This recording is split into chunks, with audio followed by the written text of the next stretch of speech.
মুসলমান এই একটা ভুলের কারণে আল্লাহর পয়গম্বর আদম আলাইহিস সালাম জান্নাত থেকে বের হয়ে গেছে। এ মুসলমান, আমি আপনি সেই আদম আলাইহিস সালামের সন্তান, এই স্বভাব কিন্তু আমার আপনার মধ্যে আছে। এ মুসলমান, এই স্বভাব কিন্তু আমার আপনার মধ্যে আছে। কেন আছে মুসলমান? আল্লাহ পাক রব্বুল আলামিন আরশ আজিমের মালিক আল্লাহ, আল্লাহর বন্ধু মুহাম্মদ রাসূলুল্লাহ সাল্লাল্লাহু আলাইহি ওয়াসাল্লামকে ডাকতে কয়, দোস্ত ভালো করে শুনে রাখো, ওয়াযাক্কির ফা ইন্নায যিকরা তানফাউল মুমিনিন। দোস্ত, আপনার উম্মতদেরকে আপনি নসিহত করতে থাকেন, ওয়াজ করতে থাকেন। ও দোস্ত, একই ওয়াজ বারংবার করতে থাকেন, নামাজের কথা বারবার বলতে থাকেন, রোজার কথা বারবার বলতে থাকেন, স্বামীর খেদমত করার কথা বারবার বলতে থাকেন, পিতা মাতার খেদমত করার কথা বারবার বলতে থাকেন। আর দোস্ত, ওই যে সুদ খাওয়ার কথা বারবার বলতে থাকেন, ঘুষ ছাড়ার কথা বারবার বলতে থাকেন। দোস্ত, একই ওয়াজ বারংবার বলতে থাকেন। কেন দোস্ত বলতে থাকবেন? আপনার উম্মত হলো ভোলা বাপের সন্তান। কার সন্তান? জোরে বলেন, কার সন্তান? এই আমার আপনার আদি পিতার নাম কি? জোরে বলেন, আমার আপনার আদি পিতার নাম কি? আরে আদম আলাইহিস সালাম আর আপনার আদি পিতা আউয়ালুন নাস নিসিয়ানুন। আমার আপনার আদি পিতা সর্বপ্রথম মানুষ, সর্বপ্রথম ভুল করেছেন। এ মুসলমান, এই খাসলাত আল্লাহ আমার আপনার মধ্যে দিয়ে দিয়েছেন। এই জন্য মুসলমান, আমি আপনি ওয়াজ শুনি আর ভুলে যাই। ওয়ে মুসলমান, আজকে যদি আমি আপনি ভোলা বাপের সন্তান না হইতাম, এই ওয়াজের প্যান্ডেল থেকে জিন্দেগি তার এক ওয়াক্ত নামাজ পড়তাম না, ও যুবক পিতা মাতার নাফরমানি করতাম না, স্বামীর নাফরমানি করতে পারতো না, মাঠে গিয়ে আইল ঠেলতে পারতো না, আইল কাটতে পারতো না, সুদ খাইতে পারতো না, ঘুষ খাইতে পারতো না, মিথ্যা কথা বলতে পারতো না। ও মুসলমান, আমি আপনি ওয়াজ শুনি আর ভুলে যাই। এ মুসলমান, এই ওয়াজের প্যান্ডেলে আমার আপনার ইমানের হালাত যেমন আছে, আল্লাহর ঘর পবিত্র মসজিদে ইমানের হালাত যেইভাবে ঢুকলে যেইভাবে থাকে, মসজিদ থেকে বের হয়ে গেলে ইমানের হালাত পরিবর্তন হয়ে যায় কি যায় না? আল্লাহ পাক রব্বুল আলামিন বলেন, ও দোস্ত, এই জন্য আপনার উম্মতদেরকে একই ওয়াজ বারবার করতে থাকেন। কেন দোস্ত করতে থাকবেন? আপনার উম্মত হলো ভোলা বাপের সন্তান। ওয়াজ শুনে আর ভুলে যায়, ওয়াজ শুনি আর ভুলে যায়। এই খাসলাত দিয়ে আল্লাহ আমার আপনারে কি করেছেন? সৃষ্টি করেছেন। এ মুসলমান, এই জন্য আল্লাহ পাক রব্বুল আলামিন বলেন, বান্দা ভালো করে শুনে রাখো, ইন্নাল্লাযীনা ক্বালু রাব্বুনাল্লাহু সুম্মা ইসতাকামু তাতানাজ্জালু আলাইহিমুল মালাইকাতু আল্লা তাখাফু ওয়ালা তাহসানু ওয়া আবশিরু বিল জান্নাতিল্লাতী কুনতুম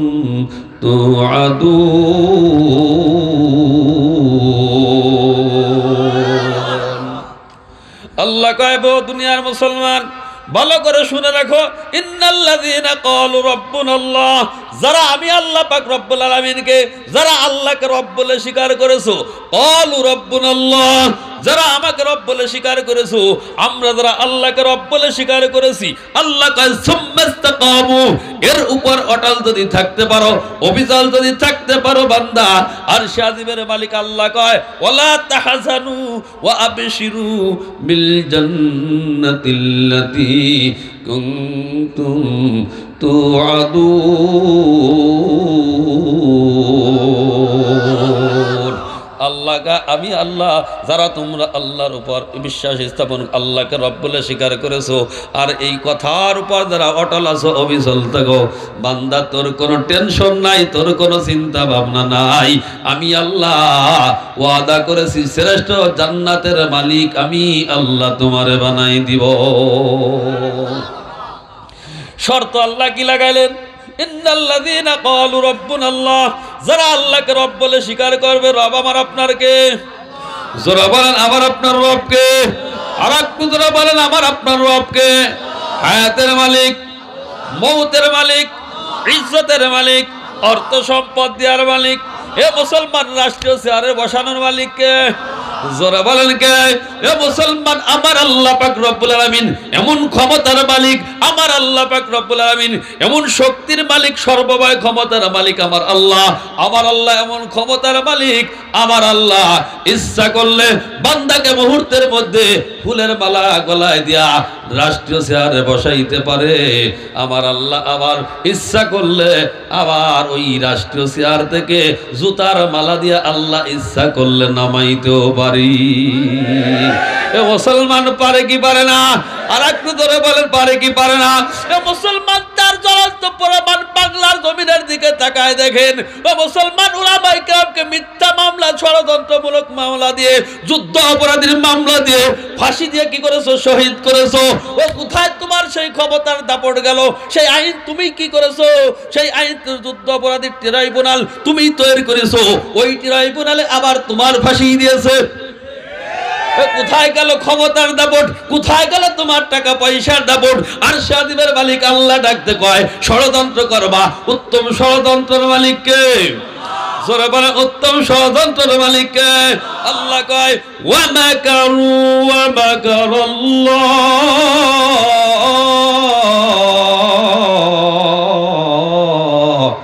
আল্লাহু খায়রুল মাকিরিন।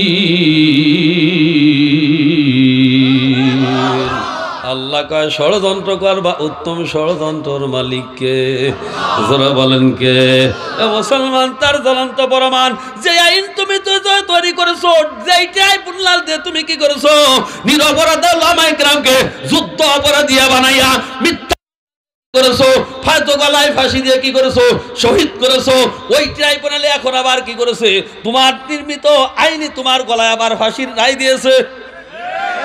এর দ্বারা বোঝা গেল সর্বময় ক্ষমতার মালিক আমার আল্লাহ। এ মুসলমান, চিন্তা ভাবনা করে দেখেন কি অপরাধ ছিল ওলামায়ে কেরামের। এ মুসলমান, কোথায় কি অপরাধ ছিল ওলামায়ে কেরামের? শালতা থানায় তাণ্ডবের ঘটনা ঘটলো আমার মাদ্রাসা বোয়ালমারী উপজেলায়। আল্লাহর কসম দিয়ে বলতে পারি, আল্লাহর কসম একবার, আল্লাহর কসম দুইবার, আল্লাহর কসম তৃতীয়বার, তিনবার আল্লাহর কসম দিয়ে বলতে পারি, ওই ঘটনার তাণ্ডবের দিন আমার পাওটা শালতা উপজেলার এরিয়ার মধ্যে পড়ে নাই। আমি আমার মাদ্রাসায় অবস্থান করতে ছিলাম। এরপরে ষড়যন্ত্রমূলক 2টা মামলা, মিথ্যা মামলা আমার নামে দেওয়া হয়েছে। কি অপরাধ ছিল মুসলমান? ওই যে হাতে হ্যান্ডকাপ দিয়ে কি করলা? ওলামায়ে কেরামকে গরুর মতো সাজুর দিয়া আদালতে হাজির করলা।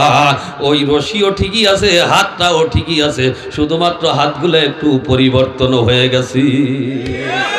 কোথায় গেল ক্ষমতার দাপট? কোথায় গেল টাকা পয়সার দাপট? নদীর একুল ভাঙ্গে অকুল গড়ে, এই তো নদীর খেলা।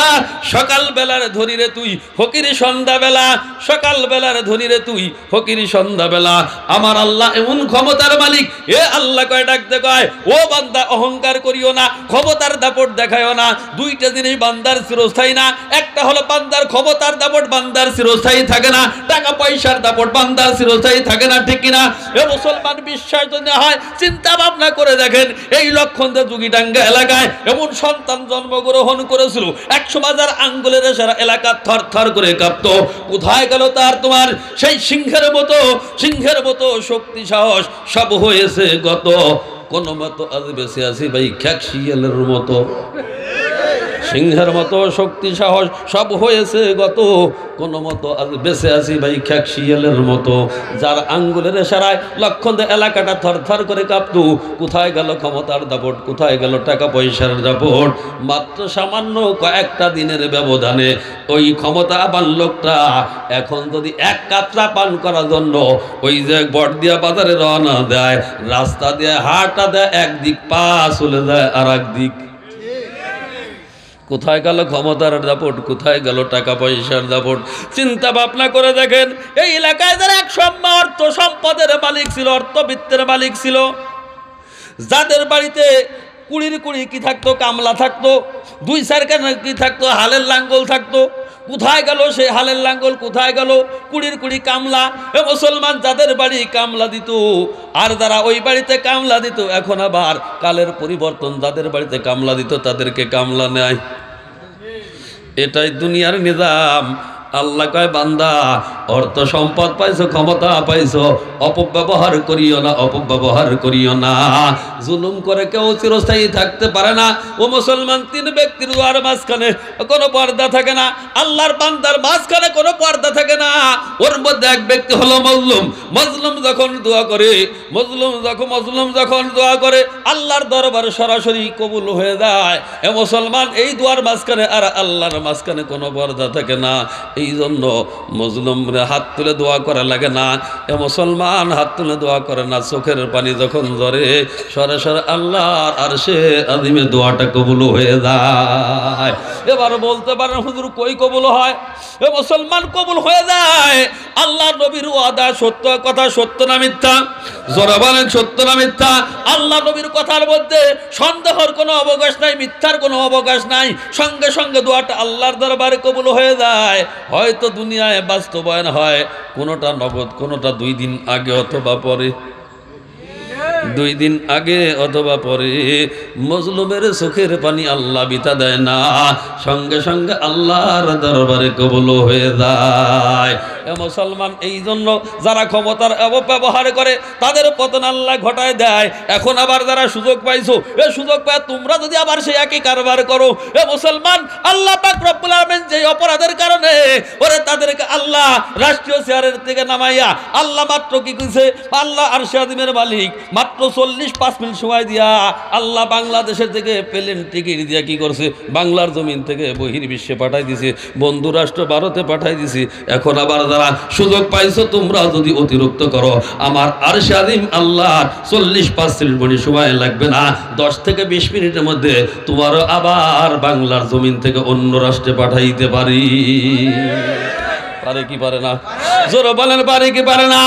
মুসলমান যেই কথা বলতেছিলাম, আল্লাহ কয় ইন্নাল্লাযীনা ক্বালু রাব্বুনাল্লাহু সুম্মা ইসতাকামু তাতানাজ্জালু আলাইহিমুল মালাইকাতু আল্লা তাখাফু ওয়া লা তাহজানু ওয়া আবশিরু বিল জান্নাতিল্লাতী কুনতুম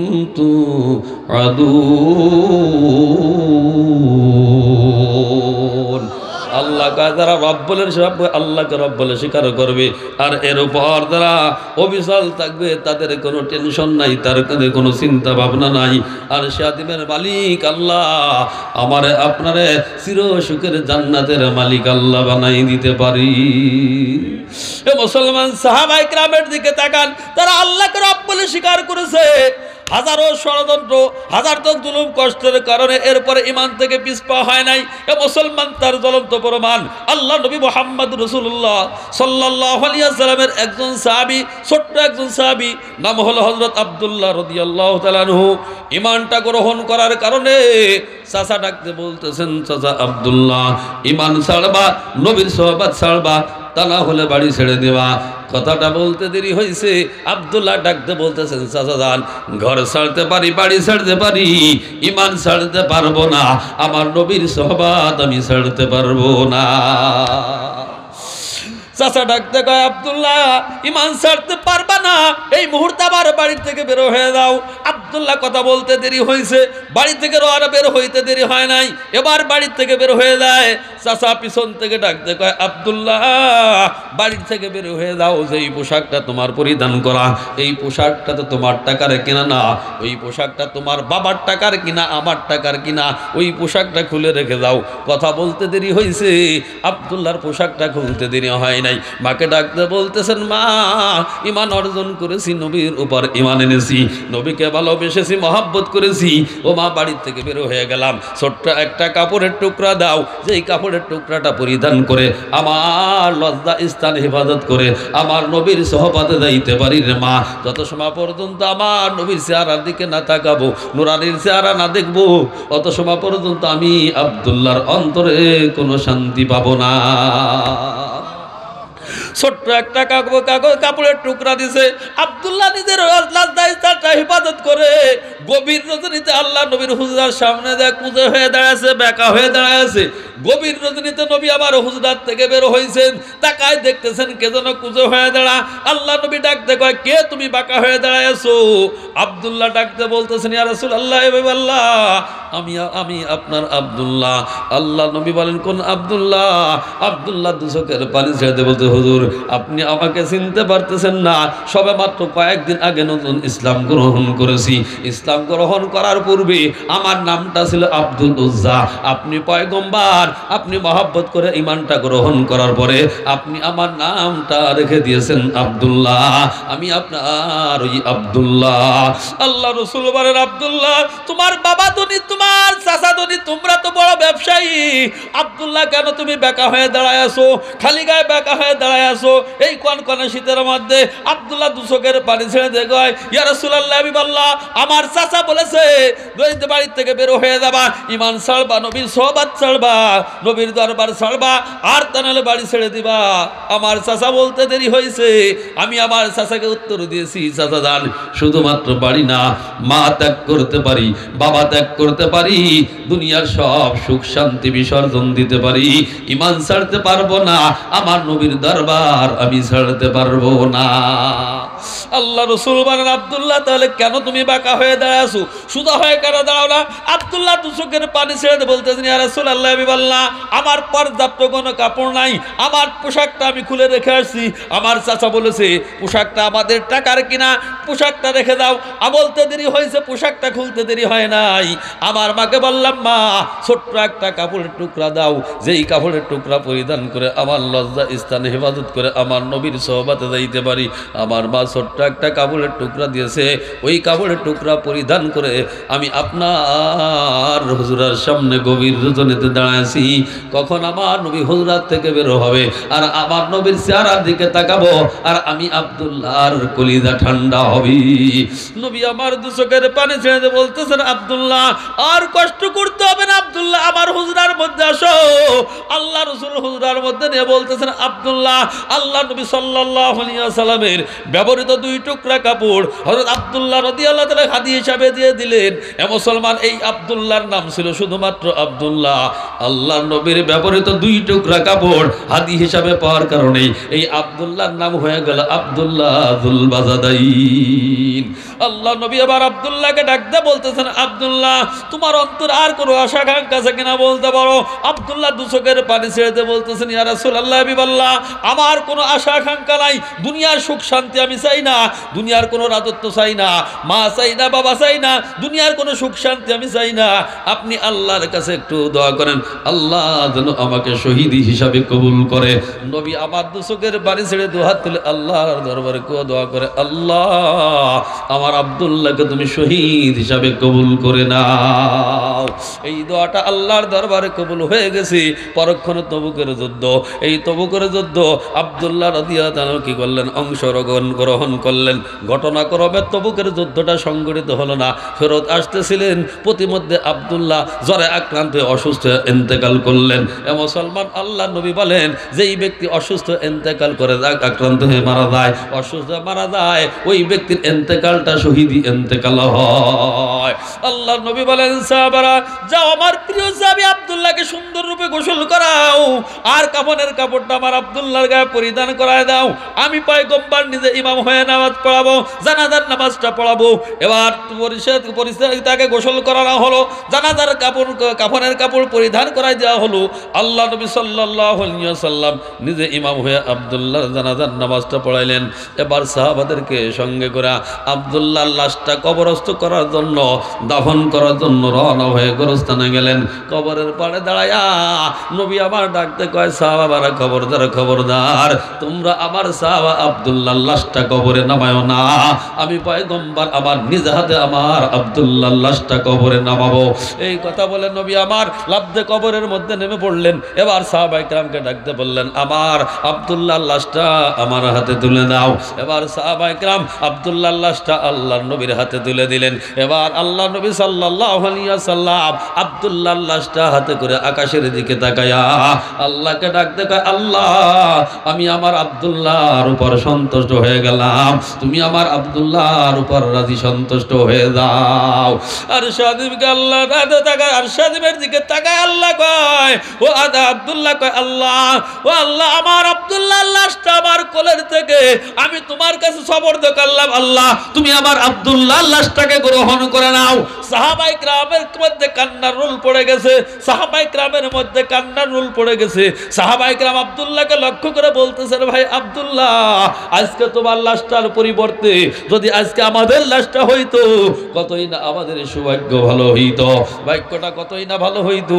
এ মুসলমান এই ইমানের উপর অবিচল থাকতে গিয়ে আল্লাহ কয়, ইন্নাল্লাযীনা ক্বালু রাব্বুনাল্লাহু সুম্মা ইসতাকামু তাতানাজ্জালু আলাইহিমুল মালাঈকাতু আল্লা তাখাফু ওয়া লা তাহজানু ওয়া আবশিরু বিল জান্নাতিল্লাতী কুনতুম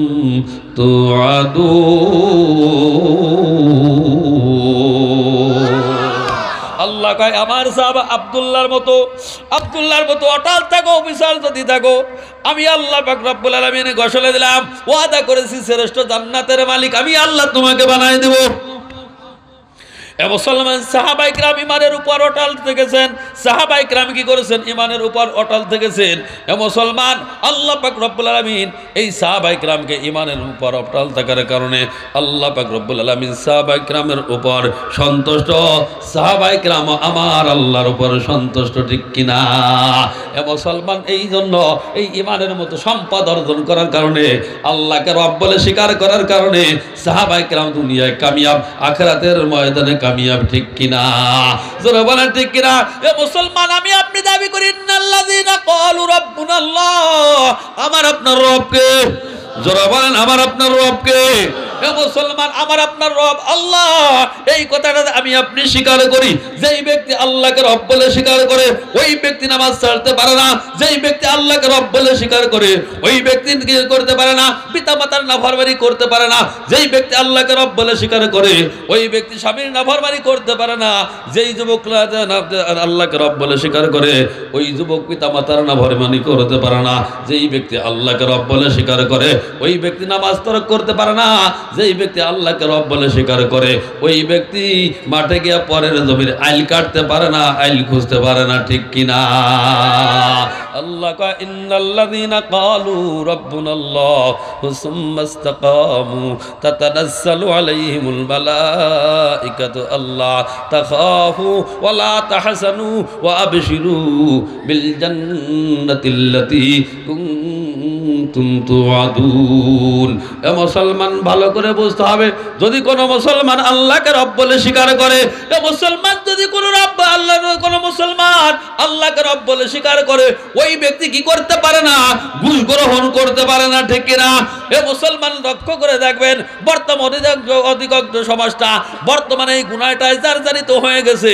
ইল্লা মাশাআল্লাহ দুই একটা সমাজ থাকতে পারে, অধিকাংশ সমাজ যে বর্তমান ন্যায় বিচার পাওয়া যায় না। অধিকাংশ সমাজে বর্তমান টাকা পয়সা ছাড়া, আঙ্গুলে ডলা ছাড়া বর্তমান সমাজে, অধিকাংশ সমাজে বর্তমান সালিশ আমার আপনার পক্ষে রায় হয় না। জোরে বলেন ঠিক কিনা? আর একটু জোরে বলেন ঠিক কিনা?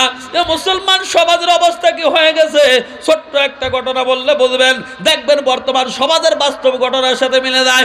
লক্ষ্য করে দেখবেন বাংলার জমিনে এমন মুসলমান আছে বাড়িতে বানাবে বসবাস করবে, এমন কোনো সম্পদ তার নাই, পরের বাড়িতে বসবাস করে এমন মুসলমান, এমন মানুষ বর্তমান বাংলার জমিনে আছে কি নাই? জোরে বলেন আছে কি নাই? অনেক কষ্টে টাকা পয়সা জোগাড় করে ধনী মানুষের থেকে 5% জমি কিনেছে, শর্ত সাপেক্ষে কিনেছে। ভাইজান তোমার জমির টাকাটা পরিশোধ করে দিব, 1 বছর হোক 2 বছর পরে হোক, আমার টাকা পয়সা যখন হবে আমার জমিটা রেজিস্ট্রি করে নিব, এমন শর্ত সাপেক্ষে বর্তমান সমাজে কিনা বেচা হয় কি হয় না? জোরা বলেন হয় কি হয় না? মুসলমান কিনা বেচা হয়ে গেল। এবার গরিব মানুষটা যখন টাকা পয়সা জোগাড় করিয়া বলতেছেন ভাইজান শর্ত সাপেক্ষে কিনা বেচা ছিল, টাকাটা পরিশোধ করে দিছি, আমার টাকাটা যখন জোগাড় হবে আপনার রেজিস্ট্রি করে দেওয়ার কথা, আমার টাকাটা জোগাড় হয়ে গেছে, মেহেরবানি করিয়া আমার জমিটা রেজিস্ট্রি করে দেন। দেখবেন জমির মালিক আজ দেয় কাল দেয়, দিনের পর দিন দেয়, সপ্তাহের পর সপ্তাহ যায়, মাসের পর মাস যায়, বছরের পর বছর যায়, ওই মালিকের জমি রেজিস্ট্রি করে দেওয়ার মতো সময় সুযোগ আর কোনোদিনও হয় না। এমন ঘটনা বর্তমান সমাজে ঘটে কি ঘটে না? এই গরিব মানুষটা অনেক চিন্তা ভাবনা করে উপায়ন্ত না পেয়ে নিরুপায় হয়ে সমাজের সব চাইতে বড় বিচারক যে তার কাছে মামলা দায়ের করেছে, ও ভাইজান অমকের থেকে 5% জমি কিনেছি, শর্ত সাপেক্ষে কিনেছি, জমির টাকাটা পরিশোধ করে দিয়েছি, টাকা পয়সা রেজিস্ট্রির টাকা আমার ছিল না, যেদিন আমার টাকা পয়সা জোগাড় হবে ওই দিন লিখে নিব, শর্ত সাপেক্ষে জমিটা আমার কিনা ছিল, এবার আমার জমিটা রেজিস্ট্রি করে দেয় না। বিচারক বলতেছেন ঠিক আছে 1 সপ্তাহ পরে আসো দেখি কি করা যায়, বলে কি বলে না? এই 1 সপ্তাহ পরে যখন গেছে এবার বিচারক বলতেছেন ভাই তোমার জমিটা রেজিস্ট্রি করাই দিতে পারি, সমস্যা হলো আমাকে 5,000 টাকা হাদিয়ে দেওয়া লাগবে। হাদিয়া হাদিয়া না? মুসলমান গরিব মানুষটা টাকা নাই পয়সা নাই, 2 চোখের পানি ফেলে কান্দে, বাড়িতে যা মুরগি যা ছিল সব বিক্রি করিয়া 5,000 টাকা জোগাড় করিয়া বিচারককে দিয়ে বলতেছেন ভাইজান এই যে 5,000 টাকা হাদিয়ে চাইছেন দিয়ে দিলাম, মেহেরবানি করে আমার জমিটা একটু রেজিস্ট্রি করে দেন। এবার বলতেছেন ঠিক আছে আর 1 সপ্তাহ পরে আসো। এই যে আর 1 সপ্তাহ সময় নিছে, জমির প্রকৃত মালিকের কাছে সংবাদ চলে গেছে, সমাজের সব চাইতে বড় বিচারের কাছে মামলা জায়ের হয়ে গেছে। এবার ওই জমির মালিক টাকা পয়সার মালিক, ওনার ছেলে সন্তান বিদেশে টাকার গরম তো 100 তার সাথে যোগাযোগ করে বিচারক সাহেব এই যে টাকা দিলাম 12,000, প্রয়োজন হলে আরো 12,000 দিব, জমিটা আগে বট দিয়া বাজার থেকে অনেক দূরে ছিল, জমির দাম ছিল 5,000 টাকা শতাংশ, বাজারটা নিকটে আসার কারণে জমির দাম এখন 1 লক্ষ টাকা শতাংশ, এটা একটু বুঝে শুনে দিন, জমিটা ফেরত দেওয়া যায়, জমিটা টাকাটা ফেরত দিয়ে জমিটা তাকে রেজিস্ট্রি করে দেওয়া যাবে না। এমন সমস্যা বর্তমান সমাজে ঘটে কি ঘটে না? এই যে গরিব মানুষটা পরের সপ্তাহে যখন গেছে গিয়ে বলতেছেন ভাইজান টাকা 5,000 চাইছেন হাদিয়া, তাও দিলাম, 1 সপ্তাহ পরে আসতে বলছেন আসলাম, এবার মেহেরবানি করিয়া আমার জমিটা রেজিস্ট্রি করে দেন। এবার দেখবেন বিচারকের কণ্ঠের মধ্যে একটু পরিবর্তন, কত ব্যস্ত হয়েছে তোমার জমি কই বড় বাজারের কাছে উঠে চলে যাবেন নাকি, এত ব্যস্ত হয়েছে কে? বলে কি বলে না? যারা বলেন বলে কি বলে না? গরিব মানুষটা কথা বলার কোনো সাহস নাই, চেহারার দিকে তাকায় কথা বলার কোনো সাহস নাই। এ মুসলমান যদি চেহারার দিকে কথা তাকায় কথা বলে খোলাও যাবে, নোটের খোলাও যাবে। এবার 2 চোখের পানি ফেলাইয়া নিচের দিকে তাকায় আর কান্দার বলে বিচারক সাহেব ওই যে পাক পাঞ্জাতনের কথা ভুলে গেলেন নাকি, 5,000-এর কথা ভুলে গেলেন নাকি? বিচারক কয় বারবার কয় পাক পাঞ্জাতনের কথা ভুলি নাই রে ভাই, সমস্যা হলো 12 আউলিয়ায় খাইয়ে ফেলাইছি। 5,000-এ খাইছে কয় হাজার? জোরা বলেন কয় হাজার? আর একটু জোরা বলেন কয় হাজারে? এমন সমস্যা বর্তমান সমাজে ঘটে কি ঘটে না? যারা বলেন ঘটে কি ঘটে না? এ মুসলমান এই হকের কথা বর্তমান আমরা বলতে পারি না। এ মুসলমান কেন বলতে পারি না? বর্তমান মসজিদের মেম্বার থেকে হকের আওয়াজ আসে না। কেন হকের আওয়াজ আসবে? এ মুসলমান অধিকাংশ মসজিদের সভাপতি আর সেক্রেটারি টাকা দিয়ে আওয়াজ দিতে হয়, কোন ওয়াজ আবার সভাপতি আর সেক্রেটারির বিপক্ষে চলে যায়, সঙ্গে সঙ্গে ইমামতি ক্যান্সেল হয়ে যাবে। সভাপতি আর স্যার সেক্রেটারির দিকে তাকায় ওয়াজ দিতে হয়। এক ইমাম সাহেব জুমার নামাজ আসে আর ব্যাটিং জুমার নামাজের আগেই টাইট করে বাঁধে। এক যুবক খুব চালাক, কয়েক জুমা দেখার পরে জিজ্ঞাসা করতেছে ভাই জুমার নামাজ আসে আর টাইট করে দিয়ে ব্যাটিং আগে প্রত্যেক জুমার আগেই বান্ধের ব্যাপারটা কি? কয় ভাই এই জন্য বান্ধে রাখি জুমার নামাজের ওয়াজ দেওয়ার সময় কোন ওয়াজ আমার সভাপতি আর সেক্রেটারির বিপক্ষে চলে যায় সঙ্গে সঙ্গে ইমামতি ক্যান্সেল হয়ে যাবে, ব্যাটিং বান্ধার সময় আমার দিবারও পরে না পরে, এই জন্য আগেই বান্ধে রাখি। ও ইমাম সাহেব দরকার নাই তোমার ইমামতির, হকের আওয়াজ যদি মসজিদের মেম্বার থেকে দিতে না পারো, হক কথা যদি বলতে না পারো, ওই মসজিদের মেম্বারে বসার যোগ্যতা ক্ষমতা তোমার নেই, ঠিক কিনা? কি হবে আলেম হয়ে অমাম সেজে সমাজেতে, পরে যদি সত্য কথা উচ্চ স্বরে না বলিতে। কি হবে আলেম হয়ে ইমাম সেজে সমাজেতে, পরে যদি সত্য কথা উচ্চ স্বরে না বলিতে। চাকরির ভয় করো যদি ছেড়ে দাও ওই না গদি, চাকরির ভয় করো যদি ছেড়ে দাও ওই না গদি। কি হবে ধোঁকা দিয়ে আল্লাহকে, কি হবে বেঁচে থেকে অযথা বিদ্যা শিখে যদি না গড়তে পারো শোষণবিহীন সমাজটা কি। এ মুসলমান কয়টা বলবো? আমরা উলামায়ে কেরাম পড়ছি বর্তমান বিপদে, আমরা যারা ইমামতি করি আমাদের তো সমস্যার কোনো শেষ নাই। কয়টা বলবো? আমরা যদি ফজরের রাত একটু লম্বা ধরি, এক শ্রেণীর মুসল্লিরা ক্রিটিসাইজ করে, কয় হুজুরের খাওয়া মানে আজকে ভালো হয়েছে। যদি একটু খাটো পড়ে, কয় হুজুরের খাওয়া মানে আজকে কম হয়েছে। আমরা যদি বর্তমান কারো বাড়িতে কাজ ছাড়া ঢুকি, এক শ্রেণীর মহিলারা কিছুই কয়, বলে কিছুই ঠিক পায় না, হুজুরা কাজ দিয়ে ঢুকতে পারে না। কাজ দিয়ে যদি ঢুকি, এক শ্রেণীর মহিলারা কয় বিটি গো দেখলি হুজুর গো মৌতে কাজ চাতে। সব জায়গা আমাকে বেজালের বেজাল। যত দোষ নন্দ ঘোষ সত্যটা বললে দোষ, যত দোষ নন্দ ঘোষ সত্যটা বললে দোষ। করিলে অন্যায়ের প্রতিবাদ, নামটা হবে আমার মৌলবাদ, নামটা হবে আমার মৌলবাদ। ঠিক না? এ মুসলমান হক কথা বলা যায় না। বর্তমান আদালত থেকে হকের হয়তো হক বিচার পাওয়া যায় না, ন্যায় বিচার পাওয়া যায় না। এ মুসলমান বর্তমান টাকা পয়সা না থাকলে এ মুসলমান বিচারক পর্যন্ত আমার আপনার পক্ষে রায় লিখতে চায় না। কি হবে কলমবাদীর এই মহড়া, সমাজের আসল চিত্র যদি না যায় তুলে ধরা। কি হবে কলমবাদীর এই মহড়া, সমাজের আসল চিত্র যদি না যায় তুলে ধরা। কি হবে লেখালেখি কলমবাদীর এই মহড়া, সমাজের আসল চিত্র যদি না যায় তুলে ধরা। যদি ওই ঘুষের বলে কলমটা উল্টো চলে, যদি ওই ঘুষের বলে কলমটা উল্টো চলে, তবে কি আর যাবে রুখা দুর্নীতিকে? কি হবে বেঁচে থেকে অযথা বিদ্যা শিখে যদি না গড়তে পারো শোষণবিহীন সমাজটাকে? কি হবে বেঁচে থেকে অযথা বিদ্যা শিখে যদি না গড়তে পারো শোষণবিহীন সমাজটাকে? এ মুসলমান কয়টা বলবো? বর্তমান আমার আপনার সারা শরীরে ঘা আর ঘা, মলম লাগাবেন কয় জায়গা? মুসলমান কয়টা বলবো? সুদ ঘুষ তো বর্তমান সমাজে মহামারী ধারণ করছে। আরে বাংলাদেশের মানুষ তো সুদ ঘুষ খায়। বর্তমান বাংলাদেশের টিবলে বন্ধু ঘুষ খায়, বাংলাদেশের টিবলে ঘুষ খায়। কয় হুজুর টিবলে আবার ঘুষ খায় কিভাবে? আরে মজাক করে বলতেছি। আজ 15 দিন হলে আমার টিবলে এই সমস্যা হয়েছে। সকালবেলা চাপ দিলে পানি হওয়া যায় না, দুই বদনা দিয়ে যদি চাপ দিই পানি দেয় কি দেয় না? ধরে বলেন দেয় কি দেয় না? দুই বদনা দিয়ে চাপ দেওয়ার পরে এবার কানটা একটু সজাগ করবেন, টিবলের থেকে আওয়াজ আসে ঘুষ। যেন দুনিয়ায় শান্তি পাবেন মুসলমান, শান্তি তো পাওয়ার কায়দা নাই। সব কেন বদগাজী তাড়ি আর ফেন্সিডিল আড্ডায় মানুষের অভাব নাই, ঠিক কিনা? মুসলমান সব গুনার কাজ করি আর বলি বাউলা শান্তি কেন দুনিয়ায় নাই? আল্লাহ কয় বান্দা আমিও তো বলি শান্তি কেন দুনিয়ায় নাই? চিন্তা ভাবনা করে দেখো বান্দা, শান্তি কেন দুনিয়ায় নাই? শান্তি কানে নাই রে দুনিয়ায়, ভাবো নিরালায় গজব কানোর দুনিয়ায়। মদের বাজার গরম হলো, জুয়ার খোটে মানুষ যায়, মিথ্যা কথা চগল করি নামাজ পড়ে কয়জনায়।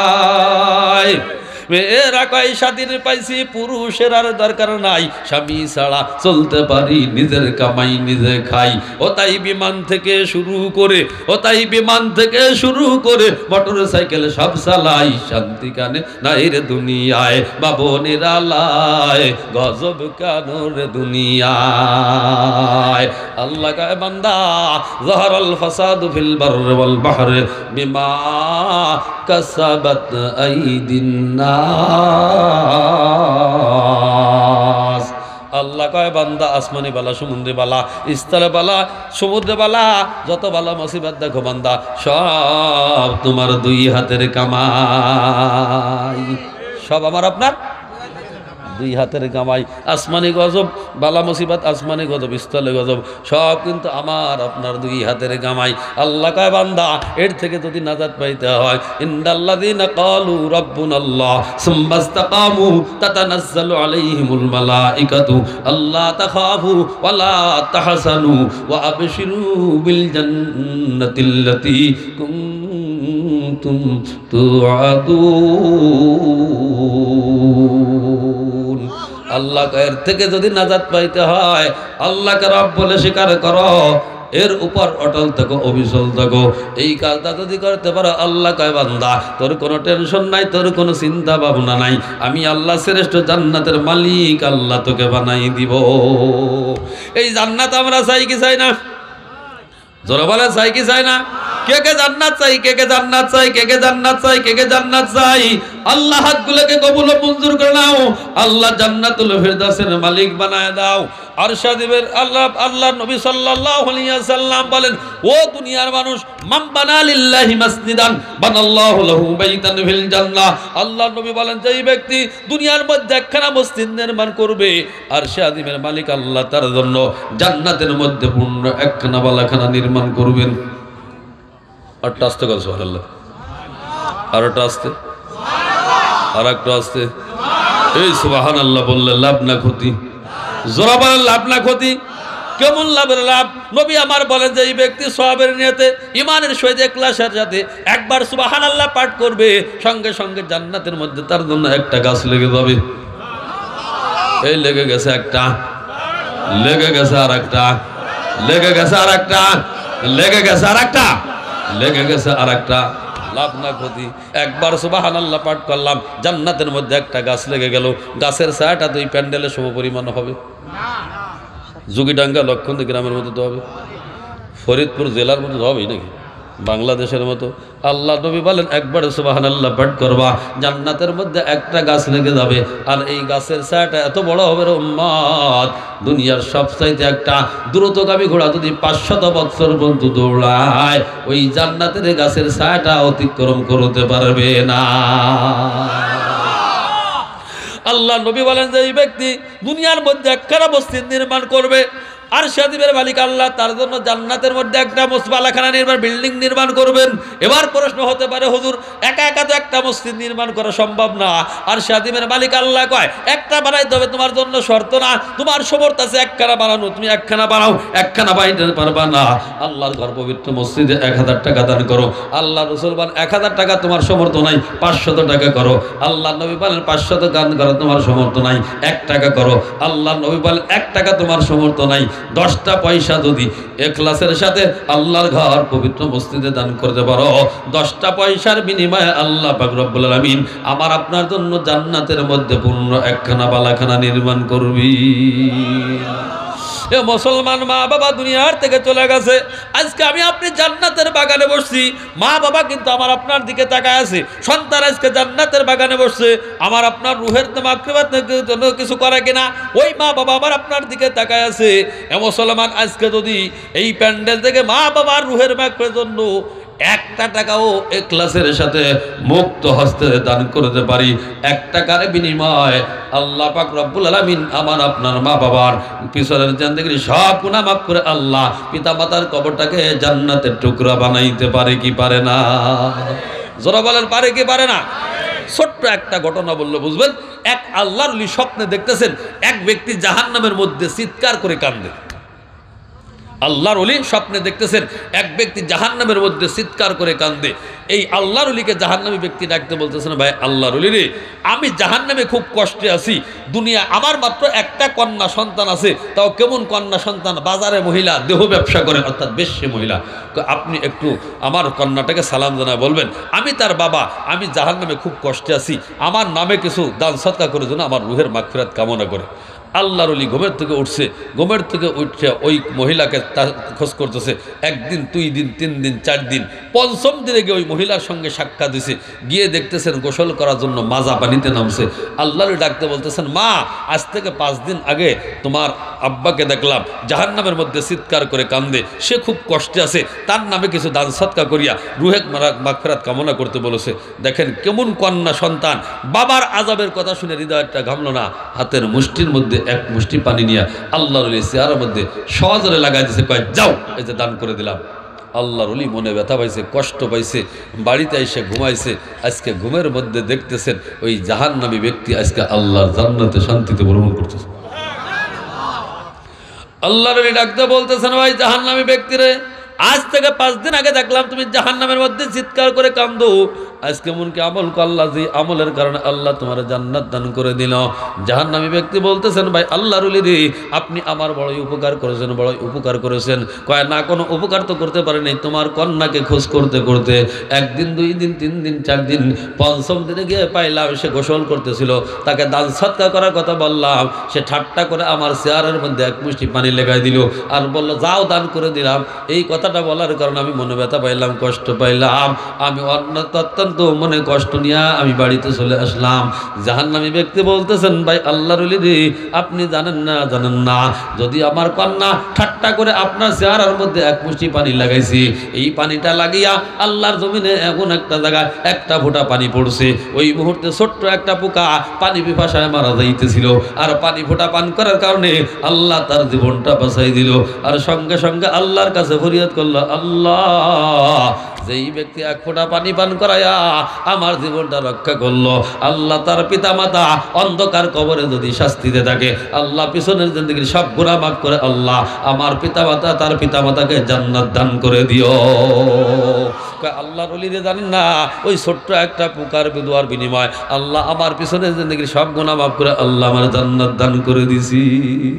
এ মুসলমান, 1 ফোঁটা পানির বিনিময় যদি ছোট্ট পোকার দোয়ার কারণে আল্লাহ যদি ওই ব্যক্তির পিতার জিন্দেগির সব গুনাহ, ওই মহিলার জিন্দেগির সব গুনাহ মাফ করে আল্লাহ জান্নাত দিতে পারে, আমি আপনি যদি আল্লাহর ঘর পবিত্র মসজিদে 5টা টাকা দান করতে পারি, 1টা টাকা দান করতে পারি, আল্লাহ পাক রব্বুল আলামিন আমার আপনার পিতা মাতার পিছনের জিন্দেগির সব গুনাহ মাফ করে আল্লাহ আমার আপনার পিতা মাতার কবরটাকে জান্নাতের টুকরা বানাইতে পারে কি পারে না? জোরা বলেন, পারে কি পারে না? একটা লোকও উঠতে পারবেন না, মাত্র 10 থেকে 15 মিনিট যাওয়ার সাথে সাথে যেই ব্যক্তি উঠে হাঁটা দিবে, এই মাহফিলের শৃঙ্খলা নষ্ট করার জন্য যত গুনাহ হবে সদকায়ে জারি হিসাবে 1 ভাগ তার আমলনামায় জমা হবে। একটা লোকও যাইতে পারবেন না, একটা লোকও যাইতে পারবেন না। সর্বপ্রথম এই প্যান্ডেল থেকে একটা লোক চাইতেছি, নগদ কত বাবা কি আল্লাহর ঘর পবিত্র মসজিদের উন্নয়নের জন্য মাত্র 10,000 টাকা দান করার মতো আছেন কোনো ভাই? 10,000 টাকা দান করার মতো একটা লোক একটু হাতটা দেখতে চাই, কোন হৃদয়বান ব্যক্তি মা বাবা অন্ধকার কবরে শুয়েছে, পিতা মাতার রুহের মাগফিরাতের জন্য 10,000 টাকা দান করার মতো আছেন কোনো ভাই? আছেন কোনো ভাই যান 10,000 টাকা দান করার মতো? 10,000 টাকা পারবেন না, নগদ কত বাবা কি মাত্র 5,000 টাকা দান করার মতো আছেন কোনো ভাই? 5,000 টাকা দান করার মতো আছেন কোনো ভাই? একটা হাত দেখতে চাই, মা বাবা অন্ধকার কবরে শুয়েছে, এই মা বাবার রুহের মাগফিরাতের জন্য মাত্র 5,000 টাকা দান করার মতো আছেন কোনো ভাই? আছেন কোনো ভাই দান? আছেন কোনো ভাই 5,000 টাকা দান করার মতো? আছেন কোনো ভাই? একটা হাত সর্বপ্রথম যে ব্যক্তি উদ্বোধন করে দিবে, এর পরবর্তীতে যত দান করবে সদকায়ে জারিয়া হিসেবে 1 ভাগ তার আমলনামায় জমা হবে। একটা সর্বপ্রথম কোন ব্যক্তি মাত্র 5,000 টাকা দান করার মতো আছেন কোনো ভাই? আছেন কোনো ভাই 5,000 টাকা দান করার মতো? 5,000 টাকা পারবেন না, মায়ের নামে 1,000, বাবার নামে 1,000, মাত্র 2,000 টাকা দান করার মতো কে আছেন? 2,000 টাকা, মায়ের নামে 1,000, বাবার নামে 1,000, মাত্র 2,000 টাকা দান করার মতো। কি নাম? জি, টনু গাজী ভাই। 2,000 টাকা ভাই, পিতা মাতা জীবিত না মৃত্যু? মা বাবা অন্ধকার কবরে শুয়েছে, আল্লাহ বাবার কবরটাকে জান্নাতের টুকরা বানিয়ে দিয়েছিলেন, আমিন। আল্লাহ আমার ভাইকে নেক হায়াত দান করে দেন, আল্লাহ আমার রোজগারের মধ্যে বরকত বাড়ায় দেন, আল্লাহ সুস্থতার সাথে নেক হায়াত দান করে দেন, আল্লাহ আমার টুনু ভাইকে মক্কা মদিনা আজাদ করার তৌফিক দান করে দিয়েছিলেন, আমিন। আছেন আর কোনো ভাই দান 2,000 টাকা দান করার মতো? মায়ের নামে 1,000, বাবার নামে 1,000, আছেন কোনো ভাই দান? আছেন কোনো ভাই? আছেন আর কোনো ভাই 2,000 টাকা দান করার মতো? আছেন কোনো ভাই 2,000 টাকা দান করার মতো?